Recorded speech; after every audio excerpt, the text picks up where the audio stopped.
Omaly teny akanjana namory vahoaka ny misy azy androany nanararoatra ny andro ny fanadinana CEPE akanaina ikarakarana vatana ihany koa.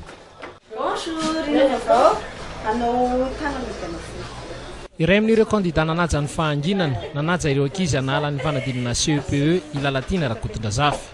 Io moa efa mivakilina Badsilana hatrany am-Pendohana hoe ao anatin'ilay karazana petatoky izay ataon'ny fitondram-panjakana amin'izao fotoana izao amin'ilay fikarakarana ny fifidianana tafiditra ao anatin'ny vanim-potoanan'ilay fampelezan-kevitra amin'ny fanadinana CEPE dia mba ho fanajana an'ireo zandry-zanaka izay manala ny fanadinana CEPE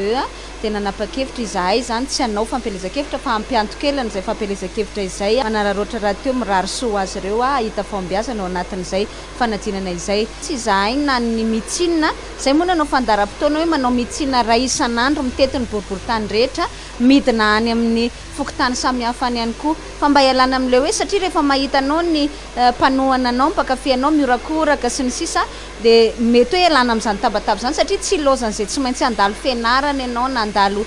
centre d'examen ny mpianatra dia nanapa-kevitra mihitsy aloha mba ho fanajana azy ireo izany hitsahatra tsy hanao izay fampelezan-kevitra izay amin'ny tiany mihitsy.